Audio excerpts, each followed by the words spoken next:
నమస్తే, welcome to Magna TV. నేను మీ కృష్ణవేణి. అమృత ప్రణయ్ అప్పుడు ప్రణయ్ని హత్య చేసినప్పుడు ఎంత సంచలనం రేపిందో, ఇప్పుడు హత్యకు కారణమైన వాళ్లకు ఉరిశిక్ష యావజ్జీవం పడ్డ తర్వాత కూడా ఈ అంశం తెర మీదకి వస్తుంది. కారణం అమృత. అప్పుడు అమృత ప్రణయ్ విషయంలో స్పందించినటువంటి అమర ప్రసాద్ ఇప్పుడు కూడా స్పందించారు. అందరికీ భిన్నంగా స్పందించారు. అన్నతో మాట్లాడుతాం. అన్న నమస్తే. నమస్తే, జై శ్రీరామమ్మ. చాలా బాగున్నారమ్మా? నిజంగా సత్యవాది లోక విరోధి అంటారు. మీరు ఎందుకన్నా ఎప్పుడు అందరు ఒకదానికి మీద ఒకదారంటది. ప్లానింగ్ కాదు. నేను చూసే కోణం వేరే ఉంటది, అందరు చూసే కోణం ఇంకోలాగా ఉంటది అంతే. నేను చూసే కోణాన్ని నేను వ్యక్తపరిచినప్పుడు కూడా సమాజంలో ఆ, అంటే పాజిటివ్ నాకు ఎక్కువ వచ్చింది తప్ప నెగిటివ్ అనేది తక్కువ ఉంది. తక్కువొచ్చింది. అవునండి. సో అసలు అమృత విషయంలో మీరు ముందు నుంచి ఒక స్టాండ్ లోనే ఉన్నారు గదా! ఇప్పుడు అమృత విషయాన్ని మీరెట్లా చూస్తారు? అంటే ఆహ్, ప్రణయ్‌కి ఒక బాబు పుట్టాడు. ఇప్పుడు ఆ బాబు తనతోనే ఉన్నాడు. రిజల్ట్ వచ్చిన రోజు కనీసం రియాక్ట్ అవ్వలేదు. పైగా అమృత వర్షిణి పేరు తీసుకుంది ప్రణయ్‌ని. ప్రణయ్ పేరు నుంచి తీసుకోగలిగింది గానీ, తన బాబు బ్లడ్ నుంచో మరో దాంట్లో నుంచో తీసుకోలేదు. ఇంత ఇంత తీవ్రంగా ఎందుకు బిహేవ్ చేస్తుందనుకోవచ్చు తను. అంటే ఫస్ట్ పాయింట్ ఏంటంటే అమ్మ, ఆ దీన్ని పాజిటివ్ గానే తీసుకుందాం మనము. ఎందుకంటే అమ్మాయి కూడా చిన్నపిల్ల, ఆమె పెద్ద ఏజ్ అమ్మాయి కూడా కాదు. సరే, ఒకటి జరిగింది, సంఘటన అయితే ఆమె జీవితంలో కూడా జరిగింది. అది తప్ప ఒప్ప అనే తర్వాత మాట్లాడదాం. సరే, అమృత ప్రణయ్ అనే పేరు తీసేయడం అంటే మరి ఆమె నెక్స్ట్, ఇప్పుడు నేను ఆ రోజే చెప్పాను. నేను ఫస్ట్ డే, ఆ రోజు హత్య జరిగిన రోజే చెప్పా, జీవితంలో ఆమె చిన్న ఏజ్ కాబట్టి మళ్ళీ మ్యారేజ్ చేసుకొని ఆమె మంచి హ్యాపీగా ఉండాలి అని చెప్పి. సో మళ్ళీ మ్యారేజ్ చేసుకున్నంత మాత్రం అంటే చేసుకోవాలనుకునే ఆలోచన ఉంటే తప్పేం లేదు. అవును. తప్పేంటి? చిన్నపిల్లే ఆమె చిన్నపిల్లే కాబట్టి తప్పేం లేదు. అంటే మరి ఎందుకు తీసిందో మనకు కారణం తెలీదు.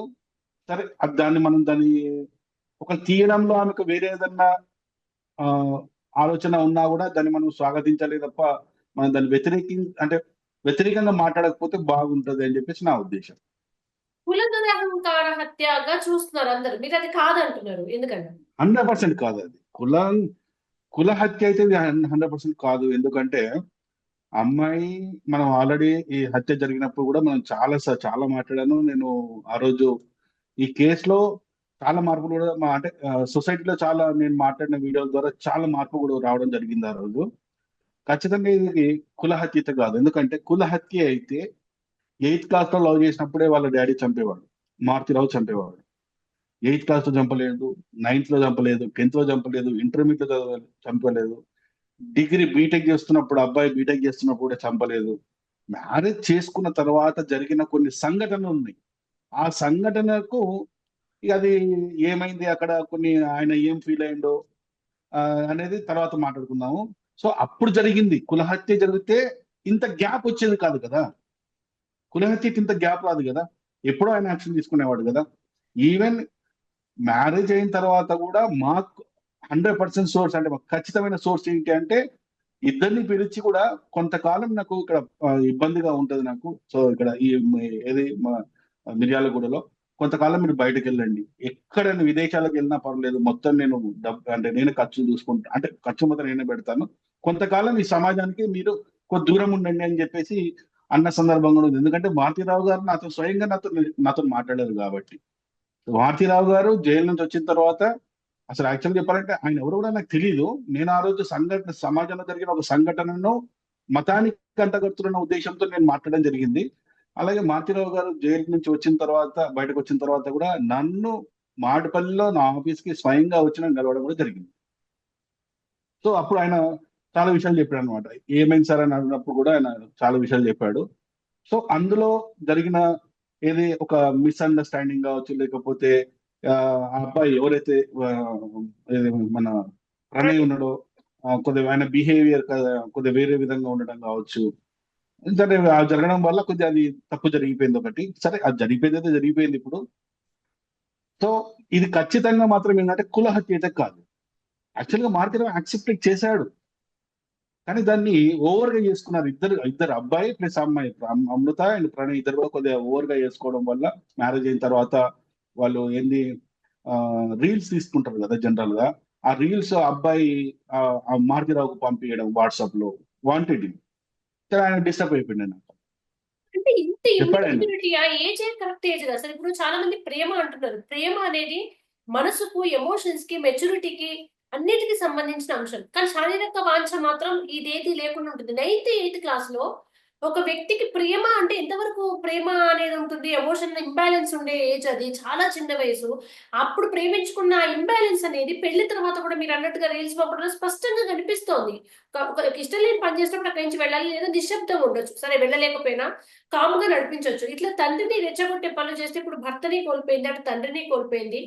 కొన్ని 3 కుటుంబాలు ఇవాళ శిక్ష పడడంతో అనేక కుటుంబాలు 10 కుటుంబాలు విచ్ఛిన్నమైనాయండి. దీన్నంతా ఎట్లా చూడొచ్చు అవును. సమాజం? అమ్మ ఇక్కడ నేను ప్రేమ అనే విషయానికి నేను కొద్దిగా నాకు ఆ డెఫినేషన్ ఏందనేది నాకు ప్రాపర్గా అర్థం కాదు నాకు ఇప్పటికీ కూడా. అందరికి అదే అన్న. అర్థం కాదు. ఇప్పుడు ప్రేమ అన్నారు కదమ్మా, వాళ్ళిద్దరిది ప్రేమ అయితే మరి తండ్రిది ఏందమ్మా మరి? వాళ్ళ అమ్మదేంటమ్మా? ఆమెతోనున్న వాళ్ళ బాబాయ్ కావచ్చు, వాళ్ళ వాళ్ళ అన్న భార్య కావచ్చు, లేకుంటే వాళ్ళ చుట్టాలందరూ వాళ్ళందరూ ఏందమ్మా మరి? అది ప్రేమ కాదా? చిన్నప్పటి నుంచి ఒక తండ్రి ఒకతే కూతురు ఆయన కష్టపడి కోట్లు సంపాదించింది ఆయన. సంపాదించింది ఎవరి కోసం మరి? ఆవిడకే కదా, కూతురికే కదా. ఇంకా వేరే వాళ్ళకి ఇవ్వడానికి ఛాన్స్ లేదు కదా, కొడుకు లేడు కదా ఆయనకు, కూతురికే కదా. అంత కష్టపడి ఆమెను పెంచిన తర్వాత ఇప్పుడు నేను ఏమంటున్నా అంటే ఇప్పుడు వీళ్ళిద్దరికి ప్రేమ కలిగింది, సరే కలిగింది. ప్రేమ కలిగినప్పుడు ఉన్న మీకు ఓపిక, అంటే అమ్మాయి ఒప్పుకోవడం కావచ్చు, అబ్బాయి అమ్మాయికి ఒప్పుకోవడం కావచ్చు, ఈ ఒప్పుకునే ప్రాసెస్ జరుగుతున్నప్పుడు ఇద్దరికి ఉన్న ఓపిక తల్లిదండ్రులను ఒప్పించడంలో ఎందుకు ఉండట్లేదు? తల్లిదండ్రులు ఒప్పించండి. నిజంగా మీరు రియల్ లవ్ అయితే ఒప్పియండి, వెయిట్ చేయండి. బీటెక్ లో పోనీ బీటెక్ నువ్వు అప్పుడు అబ్బాయి బీటెక్ చదువుతున్నాడు, అమ్మాయి కూడా చిన్నపిల్లే. బీటెక్ చదువుతున్న అబ్బాయి ఆయన బ్యాక్లాగ్స్ 25 బ్యాక్లాగ్స్ ఉన్నాయి ఆయనకు. బీటెక్ అయిపోయిన తర్వాత బయటకు వచ్చి ఏం చేస్తాడు ఆయన? కొన్ని ఫైనాన్షియల్ గా ప్రణయ్ ఫైనాన్షియల్ గా ఉన్న వెల్ సౌండ్ కాదే. వాళ్ళ నాన్న ఏమైనా పెద్ద బిజినెస్ మ్యాన్ కాదే. ఫైనాన్షియల్ గా వాళ్ళు కూడా ఒక మిడిల్ క్లాస్ ఫ్యామిలీ.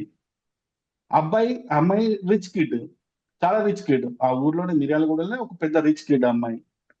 సరే నువ్వు లవ్ చేసావు, మరి వాళ్ళు ఒప్పుకునేంతకు ఆగండి కదా. ఆగి ఒప్పించుకొని లవ్ చేసుకుంటే అయిపోతుంది కదా, ఈ ఇల్లులే ఉండిపోతుండే కదా. సరే పెళ్లి చేసుకున్నావు, ఆయన చెప్పినట్టు కొంతకాలం సైలెంట్ గా ఉంటే అయిపోతుండే కదా. అంతగా వాళ్ళ అంటే అమృతరావు మారుతిరావుకి ఆ రెచ్చగొట్టే విధంగా రిసెప్షన్ చేసుకోవడం, ఆ రీల్స్ తీసుకొని ఆయనకి పంపించడం, ఆయన కూడా డిస్టర్బ్ అవుతాడు కదా. కాదండి, ఇది కేవలం ఒక కులం కానందుకు ఇప్పుడు అదే ఒక కులం అయ్యుంటే డబ్బులు ఉన్నా లేకున్నా ఇది ఒక్కగానొక్క కూతురు గనక ఆస్తినో బిజినెస్ నో తనకి ఇచ్చేవాడేమో. ఇది కులానికి సంబంధించిన అంశంగానే ఆ రోజు డే 1 ప్రణయ్ చనిపోయిన రోజు మొదలు పెడితే ఇప్పటికీ ఇది కుల హత్య, పరువు హత్యగానే చూస్తున్నారు కదన్నా. సరే అమ్మా, ఇప్పుడు నేను ఒక మాట అడుగుతానమ్మా. అదే ప్రణయ్ వైశాస్ అంటే వాళ్ళ మారుతిరావు కులమే అయింటే ఎలా వేరే విధంగా ఉండేనేమో అంటున్నారు కదా. ఇప్పుడు నేనేమంటా అంటే అమ్మా, ఇప్పుడు ఎవరైనా కానీ తండ్రి ఏమనుకుంటాడంటే ఒక మంచి అబ్బాయికి ఇవ్వాలి. సరే ఆస్తి అనేది ఇన్మెటీరియల్, అది అది ఉంటది రేపు పోతుంది. కానీ పోయినా కూడా తండ్రి ఏమనుకుంటాడు, కూతుర్ని కాపాడుకునే సత్తా ఉన్న వాడికి ఇవ్వాలనుకుంటాడా అనుకోడా? అవును. మరి అది అది వైశ్యాస్ కులమైనా సరే వేరే కులమైనా సరే ఏ కులమైనా ఆ తండ్రి ఆలోచించేది అదే కదా. అంటే ఇప్పుడు వైశ్య కులంలో రోడ్డు మీద బిర్యానీ కూడా ఫటీగా తిరిగేటోడిని కూడా తీసుకొచ్చి ఆయన లవ్ చేస్తున్నా అంటే వేసేస్తాడా ఏ తండ్రి అయినా? చేయడు కదా. అక్కడ సొంత కులమైనా కూడా చూస్తాడు, ఫ్యామిలీని చూస్తాడు, ఫ్యామిలీ బ్యాక్గ్రౌండ్ చూస్తాడు. రేపు మన అమ్మాయిని మనం అతనే కాదు ఏ తండ్రి అయినా, లోకంలో ఉన్న ఏ తండ్రి అయినా, ఇప్పుడు నేనైనా అంతే చూస్తా కదా. నా క్యాస్ట్ ఉన్నంత మాత్రమే రోడ్డు మీద అవారా తిరిగేటువంటి అయితే నేను ఇవ్వను కదా. నేను అది కూడా చూస్తాను, వాళ్ళ ఫ్యామిలీ బ్యాక్గ్రౌండ్ ఏంది, మన ఫ్యామిలీ బ్యాక్గ్రౌండ్ ఏంది, రేపు ఆస్తులు లేకపోతే వీళ్ళిద్దరు ఎట్లా బ్రతుకుతారు, ఇవన్నీ ఆలోచిస్తారు కదా తండ్రి. సో అది చాలా రాంగ్ అమ్మా. అది ఇప్పుడు ఇంకోటి, నేను సమాజంలో చాలా మంది చూస్తున్నా, ఈ దళిత నాయకులు కావచ్చు, ఈ దళిత సామాజిక వర్గం అందరు చూస్తున్నా కదా. ప్రతి ఒక్కడు ఏమంటాడంటే కులాంతర వివాహాలు జరుగుతాయి, ఈ కులం పోతుంది అంటారు. ఇప్పుడు నాకు ఇక్కడ 2 పాయింట్లు ఇప్పటికీ అర్థం కాని విషయాలు ఏంటంటే, 2 పాయింట్లు అమ్మా. భారతదేశ జనాభా 140 కోట్లు. 140 కోట్లు దళిత సామాజిక ఎస్సీ సామాజిక వర్గము ఒక 20% వేసుకోండి. అంటే 140 కోట్ల 20% అంటే ఎంత? మా అంటే ఒక 30 కోట్లు. అంటే ఈ 30 కోట్లకున్న కులంలో ఈ 30 కోట్లకి ఏదో ప్రాబ్లం ఉందని చెప్పేసి మిగిలిన 130 మిగిలిన 110 అంటే 100 కోట్ల మంది వాళ్ళ కులాలు వదిలిపెట్టేసుకోవాలా? ఇదే న్యాయం ఇది? అంటే ఒక ఒక వర్గానికి ప్రాబ్లం వస్తుందని చెప్పేసి యావత్ దేశం మొత్తం కులం తీయాలంటే ఎట్లా? ఇప్పుడు నేను ఏమంటున్నా అంటే సరే కుల వివక్ష ఇది ఈ కుల అంటే కులాంతర వివాహాలు జరగాల, కులాంతర వివాహాలు జరగాల అంటున్నారు కదా. సరే కులాంతర వివాహాలు అంటే కేవలము దళిత సామాజిక వర్గంలో చూడండి, మీరు ఏ కేసు అన్నా చూడండి, ఒక 10-20 సంవత్సరాల నుంచి ఒక కేసులు అన్ని చూడండి మీరు. ఖచ్చితంగా ఏమంటే అబ్బాయి వాడి అన్ని అంటే ప్రాపర్ గా ఉండడు. టార్గెట్ అమ్మాయి, ఆ అమ్మాయి ఖచ్చితంగా వీళ్ళకంటే ఫైనాన్షియల్ బాగున్న అమ్మాయి ఉంటుంది ఖచ్చితంగా. మీరు ఏ కేసు అన్నా తీసుకోండి, మీరు రీసెంట్ గా జరిగిన కేసు కూడా చూసుకోండి మీరు.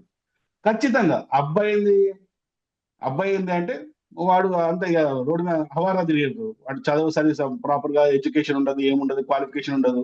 కానీ అమ్మాయిని మాత్రం సెలెక్ట్ చేసుకోవడం ఎలా ఉంటుంది అంటే హై క్లాస్ అమ్మాయి, ఫైనాన్షియల్ స్ట్రాంగ్ ఉన్న అమ్మాయిని సెలెక్ట్ చేసుకొని వీళ్ళిద్దరు లవ్ చేసుకుంటే అక్కడ ఏదైనా గొడవలు జరిగితే కుల వివక్ష లేకుంటే ఆ, కులం చూసి పెళ్లి చేస్తలేరండి. ఇప్పుడు నేను ఏమంటా అంటే అమ్మా, దళిత నాయకులందరికీ నాకు ఒక ప్రశ్న వేస్తుంది ఏంటంటే, ముందు ఎస్సీ సామాజిక వర్గంలో మా సామాజిక వర్గంలో 59 కులాలు ఉన్నాయి.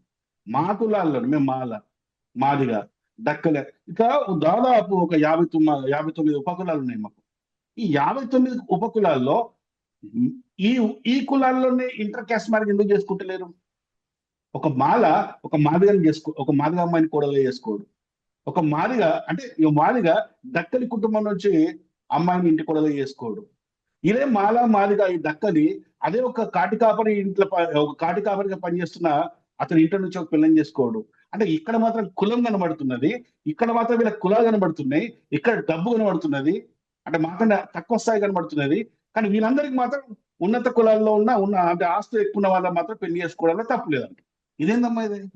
కాదు కదండి. ఇప్పుడు కులాలు సమసిపోవాలి కులంటే ఈ కులాంతర వివాహం చేసుకుంటున్న అబ్బాయి ఎవరైనా రిజర్వేషన్లు తీసుకోవద్దు. ఫస్ట్ మేము కులాలకు వ్యతిరేకం అనుకున్నప్పుడు వాళ్ళు రిజర్వేషన్స్ అన్ని ఈ లాభాలు కులానికి సంబంధించిన అన్ని లాభాలు తీసుకుంటూనే కులాంతర వ్యవస్థ కావాలని కొట్లాడుతుంటారు. ఇవి రెండు విరుద్ధమైన అంశాలు కదా. మా అంబేద్కరిస్టులకు ఏంటంటే అమ్మా, వాళ్ళకి తోచిందే కరెక్ట్ అంతే. వాడు ఏమంటాడంటే పెళ్లి చేసేటప్పుడు కులముద్దు అంటాడు, ఆస్తులు పంచేటప్పుడు కులాలు చూడొద్దు అంటాడు. కానీ వాడు చదువుకునేటప్పుడు రిజర్వేషన్ కావాలా, కులం కావాలా, ఉద్యోగం చేసేటప్పుడు రిజర్వేషన్ కావాలా, కులం కావాలా, ఏది మన గవర్నమెంట్ స్కీములు తీసుకునేటప్పుడు కులం కావాలా, రిజర్వేషన్లు కావాలా, ప్రతి దగ్గర వాడికి కులం కావాలా, రిజర్వేషన్ కావాలా. కానీ అప్పర్ క్యాస్ట్ అమ్మాయిలు బ్రాహ్మణుల ఆడపిల్లల్ని మాకు ఎందుకు ఇచ్చి చేయరు అని మళ్ళీ ఈ క్వశ్చన్ ఇస్తారనమాట.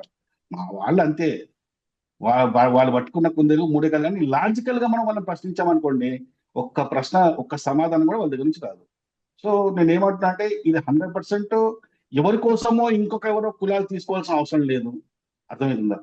మీరు నిజంగా కులాలు వద్దనుకున్నప్పుడు ఒక పని చేయండి. అసలు నాకు అర్థంగా అమ్మా, అసలు మీరెవరు నేనెవరు కులాలు వద్దని చెప్పడానికి?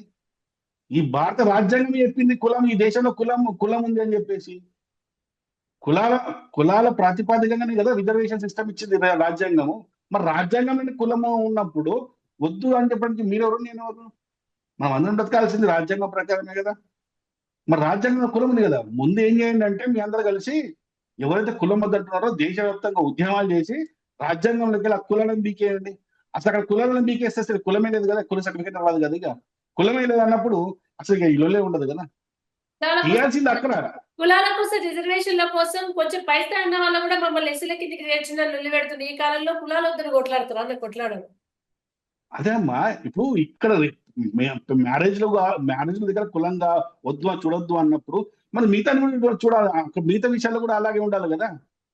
ఈ డబల్ థింకింగ్ ఏంటి? తప్పు కదా అది. నేను చెప్పేది అదనమాట. కులం కావాలన్నప్పుడు అన్ని దగ్గర కులం ఉంటుంది, కులం వద్దు అన్నప్పుడు కంప్లీట్ రాజ్యాంగం నుంచి కులం తీసేయండి. అసలు కులం అనే లొల్లి ఉండదు. అసలు గవర్నమెంట్ ఏ ఏ కుల సర్టిఫికేట్ ఇవ్వదు కదా. అవును అవును. ఇప్పుడు ఫైనల్ గా అంటే ఇప్పుడు ప్రణయ్కి ఒక ఇమ్మెచ్యూరిటీ ఉంది అని అనుకోవచ్చు. కానీ వాళ్ళ అమ్మ నాన్న సమాజంలో ఎన్నో చూస్తుంటారు కదా. ప్రణయ్ ప్రేమ గురించి తెలిసినప్పుడు వాళ్ళు కొంచెం గట్టిగా వారించకుండా, ఇప్పుడు మారుతీరావు అంటే ఆయన పరిధిలో లేకుండా పోయింది, వీళ్ళు వచ్చేసింది బయటికి పెళ్లి చేసుకొని. ఈ రిసెప్షన్ నువ్వు చేసుకోకని చెప్పడమో, కొంచెం ఆగండి, చదువుకోండి, సెటిల్ అవ్వండి, ప్రూవ్ చేస్తే వాళ్ళు ఒప్పుకోండి, లేదా అమృతకి అప్పటికి పెళ్లి చేసేస్తున్నారు అందుకే గబగబా తీసుకొచ్చి పెళ్లి చేసుకోవాల్సి వచ్చింది అనడం, ఇవన్నీ ఒక వాదన వినిపిస్తుంటే ఆపడము, లేదా ఈ రిసెప్షన్ ఇంత గ్రాండ్ గా చేయడం, వాళ్ళ ఇంటి ముందరనే ఫ్లక్ కార్డు పట్టుకొని తిరగడం, ఇంటి చుట్టూ అరవడం, రీల్స్ పంపించడం, ఇవి వద్దు ఇది కరెక్ట్ కాదు అని వాళ్ళ తల్లిదండ్రులు ఆపినా బాగుండేదేమో కదా కొంచెం. ఇప్పుడు అమ్మా, ఇక్కడ రెండు కుటుంబాలను మనం చూస్తే మారుతిరావు అనే వ్యక్తి, ఆ కుటుంబము మిర్యాలగూడలో టాప్ లో ఉంది. రాజకీయాలను కూడా ఆయన రాజకీయాలు లేకపోయినప్పటికీ రాజకీయాలను శాసించే స్థాయిలో ఉన్న వ్యక్తి ఆయన. నాయకులను కూడా శాసించే స్థాయి అనేది. ఈ ప్రణయ్ వాళ్ళ కుటుంబం మామూలు ఒక మధ్యతరగతి కుటుంబం. లడ్డు వస్తున్నప్పుడు ఆ లడ్డును వద్దనుకుంటాడా ఈ కుటుంబం? చెప్పండి. అమ్మాయి నాకు తల్లిదండ్రులు వద్దు, నాకు ప్రేమించిన వాడే కావాలా, ఇక అసలు వీడు ప్రేమించినంత నా తల్లిదండ్రులు కూడా ప్రేమించారంటే ఇక అది అంత సిల్లి, అది ఇక వాళ్ళకు ఇన్మెచ్యూరిటీ, అది ఆ మాటలు అనేవి అన్ని కూడా ఇన్మెచ్యూరిటీ. లడ్డు ఇంటికి వస్తున్నప్పుడు ఏ తల్లి ఆ కుటుంబం కూడా ఎందుకు వద్దంటది? సరే ఆ వచ్చేసరి నా కొడుకు లైఫ్ సెటిల్ అయిపోతుంది, మా లైఫ్ సెటిల్ అయిపోతుంది, మొత్తం అందరి లైఫ్ సెటిల్ అయిపోతాయి కదా. ఆ విధంగా వాళ్ళు కూడా ఎంకరేజ్ చేసారు వాళ్ళు. ఆ విధంగా ఎంకరేజ్ చేశారు. ఫస్ట్ ఆఫ్ ఆల్ ఇంకోటి కూడా ఏంటంటే అందరూ ఇదేంటే కులహత్య, ఈయన దళితుడు అంటున్నారు కానీ first of all Pranay SC కాదు, క్రిస్టియన్ అని, కన్వర్టెడ్ క్రిస్టియన్.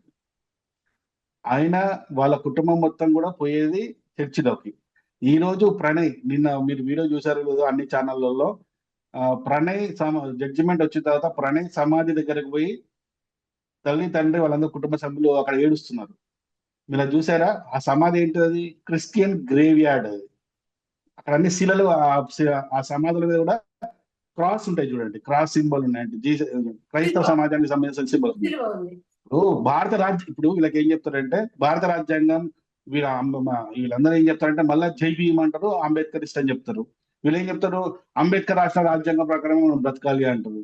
మరి అదే రాజ్యాంగంలో రాసి ఉంది కదా, ఎవరైతే క్రిస్టియన్ క్రైస్తవ మతంలో పోతాడో ఎస్సీ, ఆయన బీసీసీ కిందకి వస్తాడు, ఆయన ఎస్సీ కాదు అని చెప్పేసి, మరి అది మాత్రం ఒప్పుకోరు అనమాట. మేము దీని మీద ఆల్రెడీ ఆ రోజునే మేము కలెక్టర్ కి, ఆర్డీఓకి అందరికి ఇస్తే, మేము ఎప్పుడైతే కంప్లైంట్ ఇచ్చినామో ఇంట్లో ఆ చనిపోయినప్పుడు ఆ ఆ ఇది మన ప్రణయ్ బాడీ ఆ ఇంట్లో ఉన్నప్పుడు ఇంట్లో అన్ని చూపించారనమాట టీవీ ఛానల్ వాళ్ళు.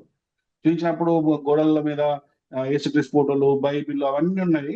మేము ఎప్పుడైతే కంప్లైంట్ ఇచ్చినప్పుడు మళ్ళా వీడియో చూపించినప్పుడు మొత్తం అవన్నీ తీసేసి ఉన్నాయి అనమాట. ఆ ఇంటి బ్యాక్ సైడే వాళ్ళ గ్రేవ్ యార్డ్స్, కొన్ని గ్రేవ్ యార్డ్స్ ఉన్నాయి. అక్కడ సింపుల్ ఆడ పోయి చూస్తే ఎవరైనా అసలు మిర్యాలగూడలో వాళ్ళు క్రిస్టియన్స్ అని చెప్పి అందరికి తెలుసు. సో ఇది ఖచ్చితంగా ఏంటంటే దళిత సామాజిక వర్గానికి సంబంధమే లేదు, మా వర్గానికి సంబంధమే లేదు. ఆయన క్రిస్టియను. ఆ ఇద్దరు కుటుంబాలది వ్యక్తిగత కుటుంబాలు, వాళ్ళు ఏం చేసుకున్నారో అది పెద్ద ఇష్యూ చేయవలసిన అవసరమే లేదు అని చెప్పి ఆ రోజు కూడా నేను మాట్లాడాను. అంతేకాదు ఆ రోజు ఇంకా వాళ్ళు ఏం చేశారంటే ప్రణయ్ విగ్రహాన్ని ఆ ఒక చౌరస్తా ఉంది మిర్యాలగూడ, అక్కడ పెట్టాలని చెప్పి చాలా ప్రయత్నాలు చేశారు. ప్రయత్నాలు చేసినప్పుడు నేను చాలా మాట్లాడాను అనమాట. నేను మాట్లాడినప్పుడు అక్కడ ఉన్న తల్లిదండ్రులకి నేను ఒకటే ప్రశ్న అడిగాను. మిర్యాలగూడలో ఉన్న తల్లిదండ్రులకు ఒకటే ప్రశ్న అడిగాను నేను. మీరు మీ తల్లిదండ్రులు రేపు మీ కొడుకును, ఒక తండ్రి ఒక కొడుకుని తీసుకొని రోడ్డు మీద పోతున్నాడు, అలాగే ఒక తల్లి తన కూతురుని తీసుకొని రోడ్డు మీద పోతుంది, నడుచుకుంటూ పోతున్నారు. పోతున్నప్పుడు ఫస్ట్ ఒక గాంధీ విగ్రహం కనబడ్డది. మీ పిల్లలు అడుగుతారు, డాడీ డాడీ ఏంటి ఆ విగ్రహం, ఎవరు అతను అని చెప్పి అడుగుతారు. నువ్వు కొడుకు చెప్తావు గాంధీ అని చెప్తావు, తల్లి కూడా ఏం చెప్తుంది కూతురికి, గాంధీ విద్య అని చెప్తుంది. అని ఆయన గురించి చెప్తారు, ఆయన ఒక పెద్ద జాతీయ నాయకుడు, మనం ఏ విధంగా స్వేచ్ఛ ఉన్నామంటే ఆయన అని చెప్పేసి. నెక్స్ట్ ఒక విగ్రహం వస్తుంది, అక్కడ ప్రణయ్ విగ్రహం కనబడ్డది. తండ్రి కొడుకుకి ఏం చెప్పాలా, తల్లి కూతురికి ఏం చెప్పాలా అని చెప్పేసి ఇలా నేను ప్రశ్నించేసరికి ఊరు మొత్తం వ్యతిరేకించి ఆ విగ్రహాన్ని అక్కడ పెట్టకుండా చేసేది. అలాగే ప్రభుత్వం ఏదో వీళ్ళకేదో నష్టం జరిగినట్టు ఒక 5 ఎకరాల పొలము, ఒక 13 లక్షల క్యాష్ అలాంటివి కూడా ఇవ్వాలని ప్రయత్నించినప్పుడు వాటిని కూడా మేము అడ్డుకున్నాం. ఆ రోజు అడ్డుకున్నా లేకుండా చేసాం మేము. అసలు చెప్తున్నామా, ఇది ఏమైపోయిందంటే అసలు ఏవో 2 కుటుంబాలకు సంబంధించిన ఇష్యూని మొత్తము హిందూ సమాజానికి అంటగట్టేసారు ఆ రోజు. దాని మీద సామాన్య మేము ఆ రోజు సమస్య చాలా ఏంటది? ఎగ్జాక్ట్లీ చాలా గట్టిగా ఫైట్ చేసాం మేము ఆ రోజు. అప్పుడు ఫైట్ చేసాము, ఇప్పుడు కూడా చూస్తున్నాము. జడ్జిమెంట్ వచ్చింది. ఆ అమ్మాయి కూడా ఇప్పుడు పిల్లాడు దాదాపు, ఆ అమ్మాయిది కూడా మేము అప్పుడప్పుడు చూస్తుంటాం యూట్యూబ్ లో, ఆ అమ్మాయి వస్తుంటాయి ఏ షార్ట్స్, ఇంటర్వ్యూ తీసుకుంటున్నట్టు, ఏదో సినిమా ఏది వాళ్ళ ఫీల్డ్ లో, సినిమా ఫీల్డ్ సంబంధించిన వాళ్ళ ఫీల్డ్ లో ఉన్న వాళ్ళతో తిరుగుతున్నట్టు వాళ్ళు అంటే వాళ్ళతో స్నేహం అవన్నీ కనబడుతుంటాయి మనకి. సరే ఆమె వ్యక్తిగత లైఫ్, అది మనకు అవసరం లేదు. ఆమె ఇంకో, నేను ఆ రోజు చెప్పా, ఆమె ఇంకో, నేనైతే పక్క చెప్పా ఆమెకు సిస్టర్ లాగా. సరే జరిగిందేదో జరిగిపోయింది, ఒక మంచి నెక్స్ట్ అయినా ఒక మంచి మ్యారేజ్ చేసుకొని హ్యాపీగా ఉండాలని. ఇప్పుడు నేను ఒకటే అడుగుతున్నా ఏంటంటే అమ్మా, తండ్రి అంటే ఇష్టం లేదు, తండ్రి చచ్చినా నాకు పర్వాలేదు అన్న ఆవిడ అమ్మాయి ఈ రోజు ఎవరు ఆస్తి అనుభవిస్తుందమ్మా ఆమె? తండ్రి ఇష్టం, తండ్రి చావు కోసం ఎదురు చూస్తున్నాడు, డెలివరీ అయ్యేలోపు చనిపోవాలన్నప్పుడు తండ్రి సంపాదించిన ఆస్తి కూడా వద్దని ఎవరైనా అనాథలకు ఇచ్చేస్తే అయిపోయేది కదా. ఈ రోజు ఆమె అనుభవిస్తున్న ఆస్తి కావచ్చు అంతా కూడా ఎవరిదమ్మా? ఆ చనిపోయిన తండ్రిదే కదా. తండ్రి చిన్నప్పటి నుంచి కష్టార్జితం. ఆయన కష్టార్జితం కదా. మరి ఇప్పుడు ఆ డబ్బును అనుభవిస్తున్నప్పుడు మరి తండ్రి గుర్తు రావట్లేదు అమ్మాయికి. ఇప్పుడు మీకు నేను ఆ రోజు ఆమె ఎంత దారుణంగా మాట్లాడిందో ఒక వీడియో చూపిస్తాను మీకు నేను. చూడండి మీరు. అసలు సమాజం మొత్తం ఏమైనా వ్యతిరేకించింది. ఫస్ట్ ఏమి మీద పాజిటివ్ ఉన్నా తర్వాత సమాజం మొత్తం వ్యతిరేకించింది నేను.